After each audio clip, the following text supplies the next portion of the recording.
Hey everyone, welcome to Cruise Control, your on air automotive magazine. We are here with some great stories this hour.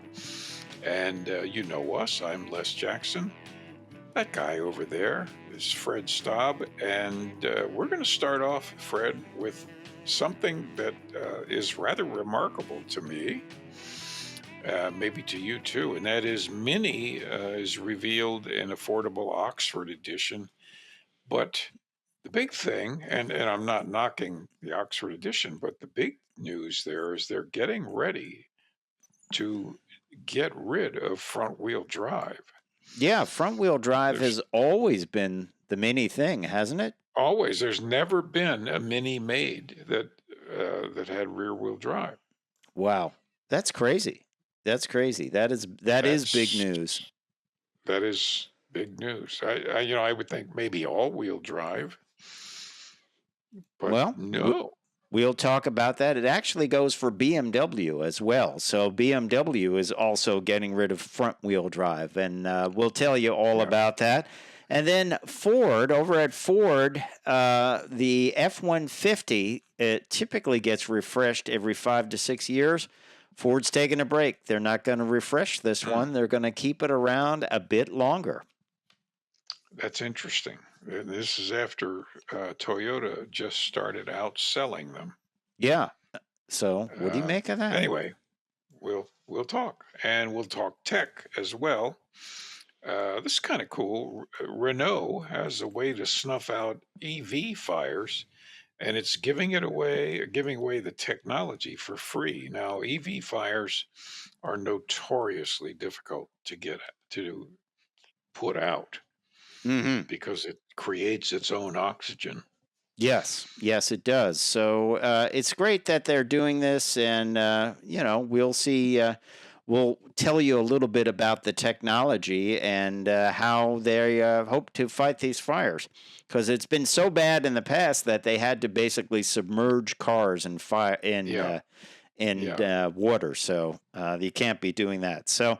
Then we're also going to talk about the Petersen Museum, and the Petersen Museum is celebrating the life of Ken Block, and they have a great display of his cars and some of the other memorabilia. So they'll be doing that. That is pretty cool, isn't it? It is very cool. Anybody that's ever seen Ken drive, and if you never see him driving forward, it's either sideways or backwards or spinning around. A great stunt driver. I think it's great that Peterson Museum is going to celebrate him, and I'm sure they've got some great videos. Yep. Oh, of course. Of course. And then you have a story from JD Power, right? Yeah, we have some JD Power results of vehicle dependability study. Now that this is important stuff. So you need to know how dependable your possible choice Mm-hmm. is, and they have very reliable studies. So we'll look forward to this a little later. Yeah, absolutely. Absolutely. We'll talk about that. And then it we're also going to have an at the wheel review. I had a chance to drive the Atlas, which I think really has gotten enhanced lately. I think it is pretty darn good. So we'll talk about that, and very popular vehicle for Volkswagen. It may be actually their most popular selling vehicle, I think, isn't it? Hmm. I think it might be. It's always been a good one. Yeah, and built right here in the USA at Chattanooga, so it's got no worries as far as tariffs go. So we'll have that and more when we get rolling on this edition of Cruise Control. Les, you want to start off and talk a little bit about the Mini, right? Absolutely. So we'll cover this new Oxford edition Mm-hmm. for 2025. They're bringing it back. They did it a number of years ago, it was popular. They tend to bring some of these editions in and out, and it has all the standard features of the Mini Cooper models, Mm-hmm. plus other options at no additional cost, which is you can't beat that. Yeah, and the pricing is Uh, good, right? the yeah, the pricing is good because minis have really gotten pretty up there Mm-hmm. in recent years. So the Oxford edition base price is 24,950 for the two door, and 25,950 for the four door, which is, boy, I mean that's a big difference from This some of the ones I've seen. We have a mini dealer just a couple miles from me, and all the window stickers are way into the 40s. Yeah, so you look at this, the closest model to this comes in at least a couple of $1,000s more. So I think this is a deal. I think I would mark this as a deal. And it's available in, I believe, 3 different colors. And they are blue and white and yellow. I kind of like the blue myself. So we'll have to see. We'll have to see if this is a great deal or not. I actually look forward to driving one. Cheap and cheerful, as Mr. May, James May, would say. That I think it might actually fit that, right? Minis are great fun to drive. But they were cheerful, but they were never cheap. The new ones. They were never cheap, but I've been in and out of them for, oh boy, what, 25 years now? Mm-hmm. And they're always fun. Uh, you just, you kind of smile. Um, they've got just everything about it is what would be the good word? Yeah, cheerful. I guess that's the best word. Yeah, good deal. Good deal. Well, we will keep you up to date on that because we're always looking to find, cost-effective, fun vehicles. And the big thing is you don't have to spend all that money on these vehicles. You can have That's something right. that's And fun. yeah, and now they could even be more cheerful Yeah, they're because changing up what wheels drive them, right? this has never happened to the Mini. It's always been a front wheel drive car, even when the British made them. And BMW, which of course makes the drivetrain, they're going to rear wheel drive um, for this and some of the other cars that they make. And they say they're renewing their commitment to rear wheel drive, period. Okay. So this is very exciting to driving enthusiasts. Yeah, even the electrics, if they have motors in the front and the back, the rear motor it will be biased towards the rear as opposed to the front, even if there's a motor in the front. Yes. Now, the as BMW says, the death of front wheel drive BMWs will be drawn out. A slow and painful So death. it was slow and painful. No, they just don't want to do it tomorrow. Okay. Now the question is, Fred, Yes. do we know you can currently get a Mini with a stick shift? Uh, that's a good question. I I know, believe I you think you can. can, but the question is, do you think you'll be able to get one in the all-wheel drive version or in the rear-wheel drive version? I don't know. I don't know. You and I did that story, and it's been very popular on our social media. We did it last week about Yeah, the manuals, state of the manuals, and um, I don't know. I don't know if they will do that. And also, the big question is, how will they drive those rear wheels? If it's an electric, obviously it's not a big deal. But if it is a gas, and I'm assuming it will be, the way things are going now, you have to have a drive shaft going back there, you right? have to have a drive shaft or a rear-mounted engine. Well, that's even a bigger change. Then it would be a Volkswagen. Volksbimmer. Uh, but Yeah, you'd have to have a drive shaft, but, we're talking about That takes room up. probably a little like a 2-inch drive shaft. Okay. It's Okay. not gonna take up a lot of room, What do you and think? and a linear engine, linear mount. What this is my theory in life. So everything goes in a circle. Rear wheel drive cars used to be the norm, and then everything went to front wheel Everywhere. drive. I'm still not. I know people say, "Oh, the weights of the front wheels," and I was never a fan of that, just because I thought rear wheel drive was better. But I always thought it was done basically for cost. We can bolt up the whole Yes, engine, yes. transmission, suspension, drivetrain, everything, pop it in. Um, that's why I think it was done. But that's neither here nor there. And make more room in the car. I Make think you're right. so. But now it's a big circle. Everything now they want to go back and do rear wheel drive, just like other things like that used to be standard are now premiums, like a V8. That was the standard Exactly. engine for every So, car. this is interesting, and the fact that they're gonna build the two-door,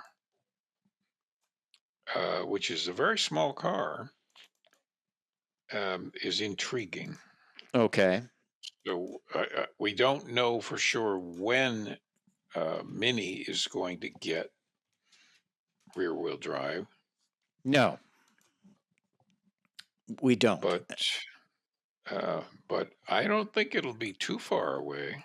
No, no, I don't. I don't think it will be too far away either. So we'll talk about it. I mean, it just did go through a refresh. So, what do you make of our next story, Les? As you mentioned, the F-150 was the best-selling vehicle in the U.S. for many, many, many 48 decades. years. Right. Now it's been surpassed by the RAV4. And this week it was announced that the current generation of F-150 is not going anywhere. Typically, the F-150 gets a complete refresh, more than a refresh, a reimagination of the F-150 about every Right. 5 or 6 years. And it's not happening this time. This time, it's going to stick around for a longer period of time. What do you make of that? I have a theory on this, All right. and it's based on speaking to Crystal Coons, who is the director of Coons Ford. Okay. She's the daughter of the sister of a friend of mine, Johnny Coons, who I went to high school with, who owned the Ford dealerships. Okay. A How, friend of the okay, daughter of someone I knew once. and they're throwing huge discounts right now on Ford F-150s, part of the President's Day stuff. Right. Anyway, my theory is they're not selling well. They've got however many days inventory of F-150s that they really thought would be selling. And I think a smart thing to do is don't spend any money refreshing it. Okay. Just spend the money to advertise what you got, and get the inventory down and offer discounts, because you know how much it costs to refresh something. Well, It yeah. sounds simple, but it's hundreds of millions of dollars. Just to put it in perspective, this is the 14th generation of F-150. It was introduced in 2020 for the 2021 model year. It's not all that old, and was No, refreshed. This model was refreshed in 2024. So it is still, it's new. yeah, you got all the engine options there. You got the drivetrain options. Does it need to be refreshed? I don't think so. I don't know. It's got tons of they have all that trailering stuff It's in there and everything. a lot of technology. They have what was that? The scale, or maybe that's in the F-250, where you can see how much load you have in the bed and if it's over Yeah, the yeah. So and the this power information tailgate. comes from Crane's Detroit business. They told suppliers that production of the 15th generation F-150, codename P736, has been pushed by a year into mid 2028, and Yeah. the So I mean, P702 will remain in production until then. I think they will save literally a ton of money, Mm-hmm. um, and and also, if I were buying a truck, and I went to the Ford dealer like a year from now or 2 years from now, I know that what I'm buying, all the bugs have been worked out of it. Yeah, there's nothing wrong It's with buying. bulletproof. Yeah, Yeah. yeah. The only time I think you don't want to buy a model that has been on the um, build so long that the dies have worn out for the That's right. stamping out the fenders. Also, sometimes what they'll do is, as the model ages, they'll decontent them some to either make more profit or try to lower the price. I remember that happening on certain cars. And I had a dealer, and he showed me everything that was taken out of the new ones, Yeah.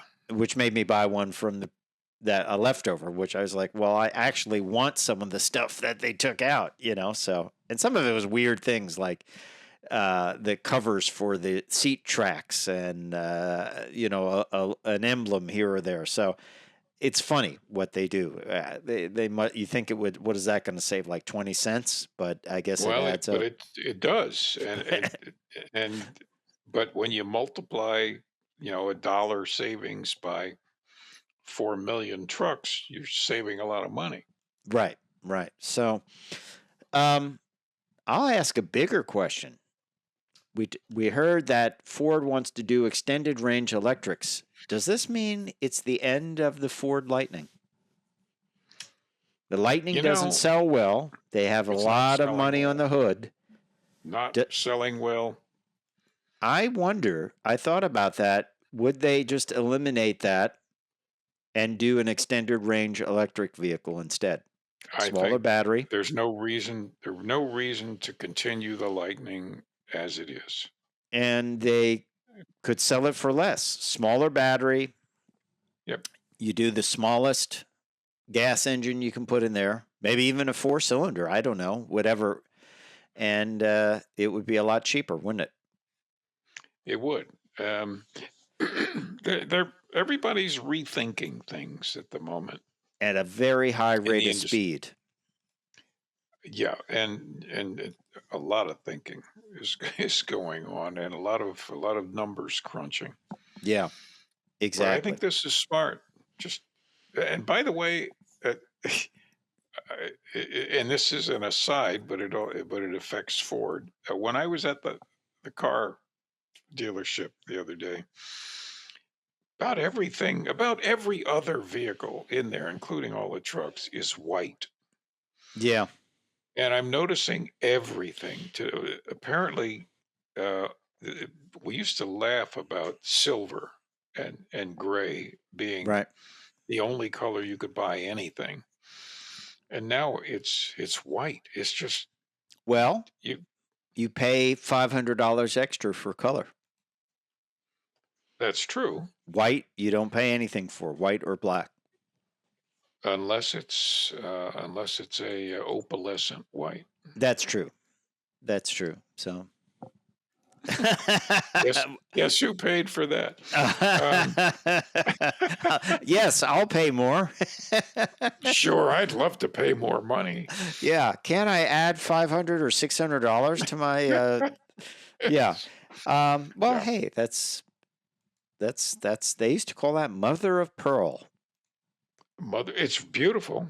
Yeah. Oh, yeah. I agree. I Um, agree. I don't feel bad about buying it, but hey, let's talk a little tech, shall we? yes. Electric car fires.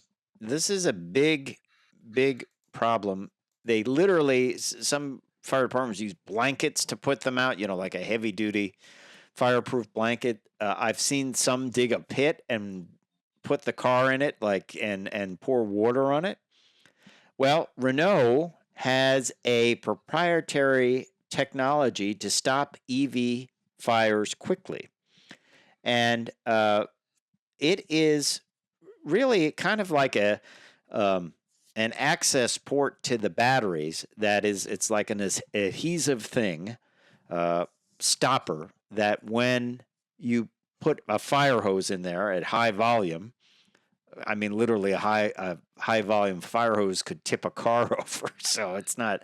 Oh, Uh, yeah. this blows out and allows the water to go directly into the battery compartment and flood the battery compartment. Very much like what they do, like on battleships. If there's a Right. fire, they flood the powder decks, right? And that submerges it, and it can't go off then. They have this as a port near the charge port, and basically you would put the hose there, and I guess it has some kind of pipe, almost like a gas filler, that would go down into this. And they're making this free. This technology, what they've come up with, Yeah. to every They're manufacturer. this is the way companies should do things. What about Um, would this become a standard, a safety standard? a I mean, safety it should. I mean, it wouldn't if you had a fire department in your city or your state. mhm. Wouldn't you demand this as a, it's this is available technology, you have to use it. Yeah. I mean, it seems like a great way to just put it out, and that floods it with water, and then that's the end of it, And they use less water. I mean, some of 10 these are, times less. Yeah. yeah, yeah. So I think it's a good idea, and I think it should Well, it be, is. Because you're putting the water in tremendous volumes of water where the source of the heat is, yes, because otherwise and you're just that spraying it around it, yeah, really, right? that's right.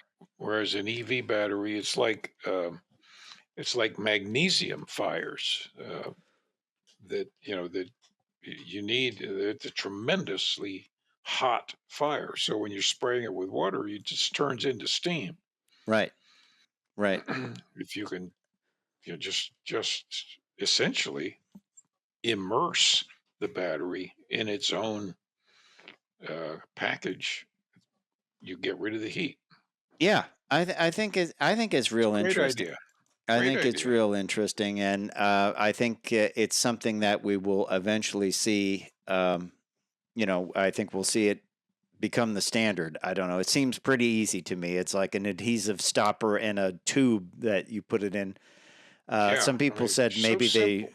shouldn't put it near the charge port because somebody will do something with That's it. right.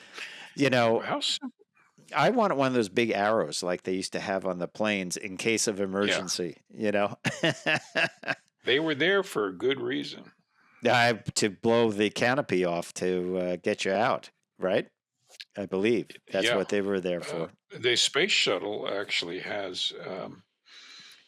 If you see it in person, um, which I have a number of times at the Smithsonian, it's got like a thing about a foot square, Right. and it's deliberately designed to be thin material, and you can bash a hammer or a hatchet through it Hmm. to get to the stuff that opens the big thing at the top, or also an emergency hatch. Yeah. Um, Well, it's like yeah, drag cars. They have to have a switch at the back to turn off the battery. So if the thing goes upside down, that's the first thing they run over and they shut off the battery, which is great. yeah. I think Delta Airlines is installing that from here on out. And this side up. Oh, I should have said that. Yeah, That's terrible. that's this side up. Land with wheels down. But That's I'm very impressed with that landing and yeah, survival. yeah, I think that was just like a wind blast right at the last Well, second, it and was. they and the You can tell he was wingtip dug crabbing, in. and 45-mile-an-hour wind just lifted the left wing. There's nothing you can do. You're on the ground. No, it's too close You to it. can't Yeah, control your way out of it. yeah. No, you can't do It's anything. wonderful, I'm just glad no one got hurt. fast acting Yeah, everybody. yeah.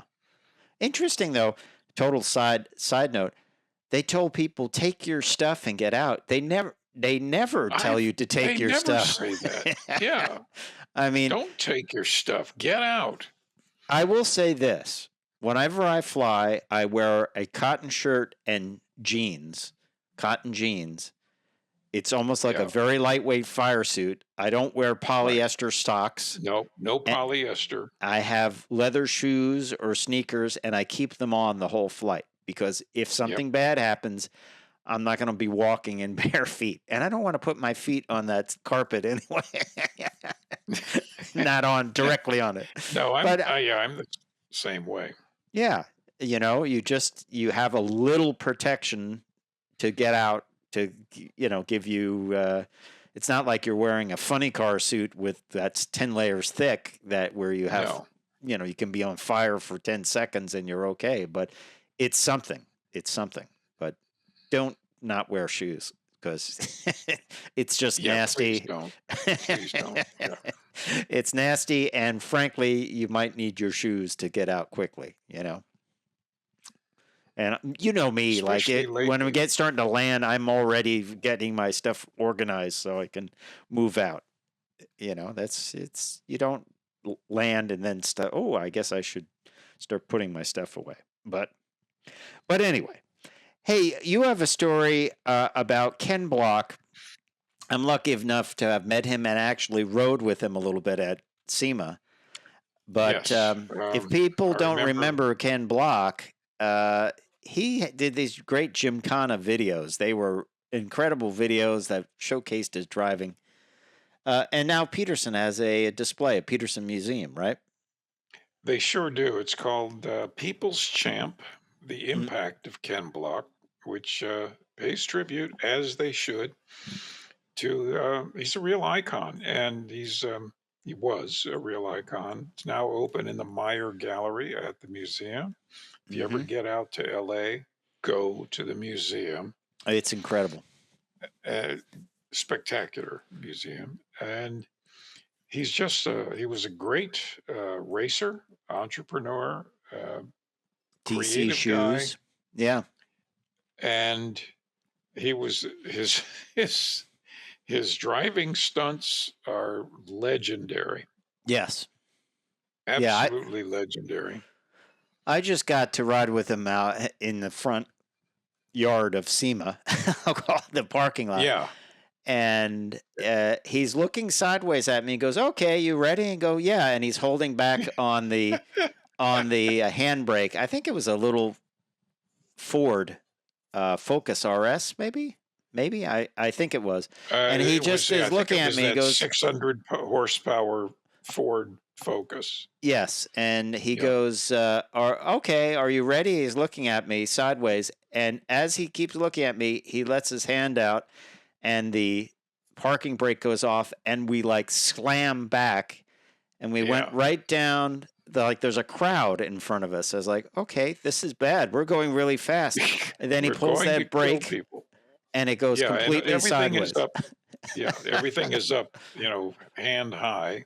Yes, and the car went like left, and I was like, okay. And then we started spinning and spinning. I was like, I'm just going to close my eyes at this point because. Oh boy, yeah, that's right. You would not have liked it. No. And he had the Hoonicorn. His business was kind of called Hoonigan. Right. And the Mustang 65 Mustang RTR Hoonicorn. Right. It was a licensed body. Yeah, and he actually that car was in the Gymkhana 7, Wild in the Streets of Los Angeles, and Climb Khana, Pikes Peak Climb, the Gymkhana. Yeah. 10 Ultimate Tire Shredding Tour. Yeah. The guy was just phenomenal. I Yes. think every modern stunt driver in Hollywood learned from him. Yeah. Interesting guy for sure. And a nice guy. Yeah. Nice guy. Yeah. But it's a great, if you're out in LA, check that out. It's it's a wonderful museum. You can even do the tour of the vault, which is downstairs, the cars that are Right, not on display, right. which is basically an underground parking garage, but it's filled with all kinds of cool stuff. Filled with one of a kind stuff. And you can certainly go to YouTube and look up Ken Block, and you can see endless Hmm. videos of his driving tricks Yep. of Yep. on just really impressive stuff. Yeah, absolutely. Absolutely.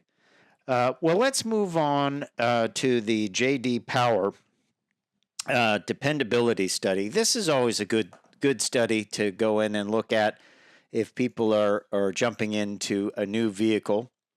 And we'll give you some of the takeaways of this. They say JD Power says vehicle dependability is still suffering due to pandemic aftershocks. I mean, Yeah. folks, that's a long time ago now. Um, that's 6% increase in problems this year per 100 vehicles, Wow. which is 12% worse than a year ago, Mm-hmm. going the wrong way. Yeah. Um, Resulting in an industry average of 202 problems per 100 vehicles made. Now, this doesn't mean they're big problems. No. It can be anything from a loose uh, fixture somewhere to a scratch on the paint or Mm-hmm. whatever, Mm-hmm. Yeah. or big things. If it's a Tesla, it's everything. Uh, it's Oh boy. and I Okay. and I'm saying that in purely to be helpful. Okay. Well, let's look at some of the key findings of this 2025 study from JD Power, right? Um, Problems related to software defects increase. Yep. Android Auto, Apple CarPlay connectivity remains a top problem in the industry for the second consecutive year, Yep. increasing from 8.4 problems per 100 from 6.3. Built-in Bluetooth systems and Wi-Fi are among the top problems related to software defects this year, while software defects comprise only 9% of the total problems. I find that things have gotten a little bit better with connectivity. Occasionally, what I get is like it doesn't remember the phone, like you've connected to it, and Yeah. then you stop somewhere, you get in, and then it doesn't remember the phone. Now, you would agree, though, about 10 years ago, when we would get into cars and pair our phones, I would say half of the cars pairing it was a real nuisance. You started getting angry. They just wouldn't pair. Yes, yes. And you had to finally go through instructions, and then it would pair, and you had no reason. You had no idea why. Yes, yes. But that's not happening really It's not happening. I anymore. think one of the things that might be confusing to people is you have voice system in the car to do things in the car, right? Right. Like, let's say you're listening to Sirius radio or your AM radio in the car. Thankfully, it looks like there will continue to be AM radios in cars. So, but you're connected to Android Auto or Apple CarPlay for navigation because that is the navigation in most That's vehicles right. now. You're lucky you have built-in navigation, which was I think a bit of a surprise for you. Right? Which is It, good. yes, it was for me. Yeah. Yeah. Um, but the problem is when you push voice, the button on the dashboard, unless you say, "Hey Google," it's probably the system in the car is going to respond. So that to Exactly. me, even for someone that's into tech and that is still confusing. I could see how someone could get real confused with that, you know? The other thing that I've been learning because I talk to so many people that are having problems with mostly with the telematics, and I finally come to the conclusion: most of these people haven't bought a new car in the last 10 years. Right. and they just have a very difficult time figuring out how it works. Yes. And and that's confusing to them. We're lucky, we've experienced hundreds and hundreds and hundreds of these things consistently, Yes. so it's nothing new. No, and that's the thing. And I don't know whether the dealers are not training them. Maybe they don't know Yeah. themselves. But once you figure it out, it's pretty great. I like the Android Yeah. Auto, Apple CarPlay, Google Oh, Maps. it's so simple. It works great. You set it up in your house, and then there it is. So But other problems: personal device integration falls short. right. Smartphone technology, as we were talking about, over-the-air updates provide automakers to overcome this. I see a lot more over-the-air updates. Typically in press cars, I don't do it because I don't want it to brick somewhere. No. But battery electric vehicles get better as plug-in hybrid vehicles get worse. Which I hear a That's lot of weird. people talk about this. What is their problem with plug-in hybrid vehicles? I'm not sure. I mean, you charge the battery or you don't charge the battery. Yeah, I mean, it's pretty simple. You're using a 120-volt outlet, Mm-hmm. nothing fancy or extremely high energy. Mm-hmm. Um, what are you doing something wrong? Or I don't know. what is it? I don't know. I don't know, but I've heard that. I've heard that before. And then new models launches continue to struggle. Of the 27 new models launched in 2022 model year, only 4 have performed better than the segment average for dependability in 2025. New models launched in Hmm. 2022 averaged 241 problems per 1,000 in the 2025 study, whereas carryover models have 196 problems per 100 and perform better in all 9 vehicle categories. Good news for Ford if they're sticking with that F-150 and not. Yes, I mean, yes, I've heard people say, why do they have to redesign everything and put all the buttons in different places and that? They don't like that. They would like it to be the same, yeah. you know. But why? Because they change things because they have people that are on staff to Uh, change they things. they it's got to look different. Yeah. Um, s- s- So, that's the way. how You about know. highest ranked brands? What are some of the high ranked? Here we go. No surprise. Lexus highest. Cadillac is second, and Porsche is third. Now these guys consistently stay at the top. Lexus 140 problems per 100, which is good, by the Mm-hmm. way. Mm-hmm. Down to Porsche 186, and then Buick uh, is the highest in the mass market segment with 143 per 100. That's impressive. Yeah. Absolutely. Absolutely. Mazda's close with 161, better than Toyota at 162. Yeah. That is pretty amazing, isn't it? Yeah. S- Toyota's top overall, of course. General Motors. we, we've been talking about all the problems going on at General Motors, but they've received the most model level awards with 6 this time. Why do you think that is? That's surprising. I don't know. I don't know why. I Yeah. mean, do they not? Is it they're not bringing out as much new technology? I don't know. But the Cadillac XT6, the Corvette, the Yeah. Silverado HD, Tahoe, and Acadia. Hmm. Hmm. And then Interesting. you have a surprise following that, and a bit of irony, Mm-hmm. and I that's Nissan. Yeah, Nissan.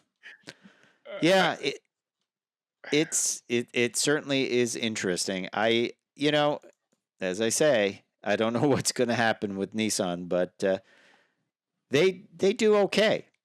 And it's Yeah, yeah. I don't know. I don't know. They've received 2 model level awards for Nissan Kicks and Nissan Murano. So, Good products. but What are but you who? going to do? What are you going to do? Who knows? Who knows? Hey, let's do an at the wheel review. I have a at the wheel review of what I believe to be Volkswagen's one of their most popular models, and it is the Atlas. The Atlas, of course, is their large SUV, 3-row, and it is, I think, one of their most improved products, frankly, because they have, when it started out, I wasn't too impressed with it, frankly. I thought it was the interior didn't match up to the price point, which in a case of our tested vehicle is about $53,000. Um, this model is the Atlas R line SEL, and it's nicely equipped. This is the top of the range model in gray on the outside, which is used to be the standard the standard color for the press vehicles. But it's a big vehicle. It is a big, high hips, high hood, pretty impressive on the outside. One of the things I like is the lighted VW logo, which is great. But there's a thing out back that I really don't like, and I bet you can guess what it is, Les. I do love the rear lighting, the light bar that goes across the. Does it have something to do with the seat Nope, fold it's the down? exhaust. It's the fake exhaust ports. There's the Oh, exhaust well, pipe on the bottom, and there's the fake exhaust port. On the inside, it was great. It had black leather with silver overtones, silver piping, and then that silver kind of look in the perforated area with the crosshatch pattern. I liked it a lot. Here's where the interior gets better. They've got some kind of almost Volvo-esque wood on the door panels. Everything is soft. There's stitching. There's perforated leather on the doors. And even the water bottle holder, you could put a 1 liter bottle of your favorite beverage in there and it's lit. Just the look of it is so much better. There's the stitching on the dash. There's that, as I said, Volvo-like wood grain. There is piano black. They've elevated this. Unfortunately, they have the weird controls with the defroster front and back over on the left-hand side with the headlights. Thankfully, they put on more buttons on the steering wheel, which is good, and did away with sliders and haptic stuff. I like that. You got the heated steering wheel. You got the view button. You get this little stubby shifter, which is the same shifter you would find in things like the GTI. And out back, we opted for the $695 captain chair upgrade. And these things are great. They fold flat. And look, there's a real 3rd row seat for adults. You're not sitting with your chin up above your head. I mean, your knees up above your head. Rear seat passengers get heated seats and HVAC controls, which is nice. Down below, you've got a inverter for 110 and a couple of USB-C outlets. The seats fold flat. That's an articulated lower seat, and I like that a lot when seats fold flat. Great storage when all the seats are folded flat. You even can throw some things in between the seats. Out back, you got the amp for the stereo system, and underneath, you've got, on the inside now, a temporary spare, which is really nice, and jack. You don't see that much. But look at the room you get when everything is folded flat. That is a huge space with a flat floor. Overall, the big standout on this model for 2025, which really got a complete refresh in 2024, but the 2025 model, the interior is the standout. They all come with the same 269 horsepower engine, which is a 2-liter turbo with an 8-speed automatic transmission. Did a good job of moving it around. It's a big vehicle for a small engine, but it does okay. And that is it. That is the only engine you can get in no matter what grade you get of the Atlas. This is the 4Motion, as I said, the SLE Premium R line with 4Motion, and it's a great looking vehicle. I mean, I think the reason it's popular is it gives everyone what they want in an SUV: the upright seating, the high hips, the bold front styling, where it's a big flat hood to look over, and it's kind of a pleasing shape. It reminded me of some of the larger SUVs of years gone by from Volkswagen, and I think people like that. Big front grille, as I say, the lighted Volkswagen logo is, I think, a nice plus. R line basically means 21-inch wheels and some other things. It's more like a trim package. It's not like a performance package in any way. Basically, wheels, trim, that's what the R line package brings in. So let's talk price. MSRP, and basically our one thing our one additional thing is the $695 captain's row seats in the second row, I should say. So our total MSRP was $53,900. Destination charge $1,425. Total is $55,325.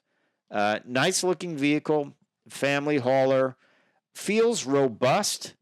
The interior, hats off to them because they've upgraded that. I remember these things when they came out. It was just a sea of hard, overly textured plastic, which I was kind of off put. I just thought it was terrible. Just get rid of those fake exhaust ports, please. Yeah. I just don't like them. It's just my thing. Wouldn't it be cheaper just to give color matched bumper? Yeah, that's fine. That's fine. Anything like that. Put a piece of chrome there if you have to. I like the seats though. I thought it was unique with that silver overtone. Yeah. And I said, the Volvo wood. Some of the holdovers, they got those big pedals, the big dead pedal, and the treatment on the gas and the brake. But even that, the plastic used on the lower part of the door has been improved, I would say, because before it was that plastic that's scratched and hard and kind of cheap looking. They've done a lot better. Infotainment system worked fine. It's still the weird sliders underneath for the HVAC system. I wish they would change the placement of this. They've done this on the GTI and other vehicles in the lineup. I just kind of like the older type setup there. But hey, someone thought it was a good idea. 6 USB-C ports, 45-watt fast charging. That is the new cup holders, and it's got a lot of them. Great vehicle, though. Great vehicle. Transmission did well. Just wish some of the controls would go back to knobs. And I really like the flat folding seats. That's one of my pet peeves. I hate when they don't articulate the seat cushion, the lower seat cushion, and a real usable third row, which normally they're just a jump seat. But I know you like the passengers get heated seats, right?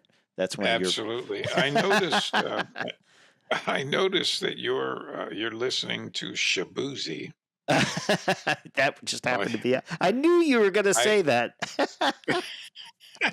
Well, I just somehow I don't see you singing along with them. No, that was just there. I wasn't really listening to it. It just happened to be on. There. I didn't. I was more concerned about getting the at the wheel review done. But yeah. I like to see the tire inside too. It's not hanging on the bottom. Not a full size spare, but it's good you have one. But look at the room you get. That's incredible. That's a heck of a lot of room. It really is. Yeah. Station wagon, Fred. Station wagon. Oh, they'll never call it that. They'll never call it that. Volkswagen. I'm sorry. Volvo got rid of another one of their station wagons in their lineup. What's interesting here is it kind of looks like a crossover when you look inside the engine bay because the engine is so low. And this is on the MQB platform, which underpins just about everything. But when I see an engine sitting very low in there, it reminds me of the early days of crossovers, because they basically took a car and put a higher Yeah. body on it, so the engine would sit lower. But popular model won't be tariffed because it is built in Chattanooga, Tennessee. Right here. Yeah, and Well, there in Chattanooga. yeah, so there you have it. 269 on horsepower. This is a pretty big machine. I don't have the weight on it, but that's not a whole heck of a lot of power for this. But I didn't have any complaints, really. I really didn't. I don't think we have. Yes, I do have the weight. Curb weight 4,491 pounds. Oh, wow. Wow. Chunky. That's up there. Yeah. That's the same weight as a 67 Thunderbird. Well, there you go. Then, in a sense, hey, you couldn't carry that many people in a 67 That's Thunderbird, true. could you? That's very true. So I guess it's better then. So there you have it. Popular vehicle, Volkswagen Atlas, and of course you can get the Atlas Sport, which is sort of like the Atlas, but they chop the back to make it look sort of like a coupe. So you lose some of the space. I think that's too high a price of style for style, really. Yeah. I would probably stick with this one. What do you think of the price, though? Not terrible, really, for a big It's not bad, actually. big 3-row. It's got a modern feel. I didn't feel that, even with 269, I felt the horsepower was okay. I like the rear taillights. I'm a big fan of as much lighting as you can get on the back of a vehicle. I'm always bothered by either fake exhaust ports or tiny taillights without enough lighting on the back, because I think people need to see you. And it's got a reflective strip down below, too. Just get rid of those dumb exhaust ports. It just bothers me. I think I would have it something fabricated, a piece of metal to go over them. Well, yeah. Is that going too far? I don't know. People have. It's going a little far. Yeah. It's even farther than I would go, and you know that I have actually built things Well, just to change something that it's like a irritates me. fake hood scoop. I hate Yeah. fake hood scoops, or stick-on ports on the side, or like, fake side exhaust. I hate that. That If you're gonna put a pipe on the side of your car, then make sure there's potential for exhaust to go through it. that's right. But Or I don't know. That's just me. people can dress up their cars any way they like. This is America. This is America. Yeah, I want my ports, and well, if it was Dave Kindig, he would fabricate the exhaust, cut out those ports, build them out of Yep. billet material, Yep. and exactly he would what say, he like, would. why'd they do that? And $10,000 later, you'd have exhaust ports that worked and looked It'd really be cool. lovely. So I don't know. What do you think? Does it bother? I'll ask our audience. What do you think? Does it bother you when there's fake stuff on vehicles like that? Fake style stuff. It doesn't fake anyone out, because you see the exhaust coming out the bottom. I don't know. It's an interesting conundrum. But Yeah. hey, I hope you enjoyed this edition of Cruise Control. It's time for me to say I'm Fred Staab. I'm Les Jackson. We are going to see you down the road.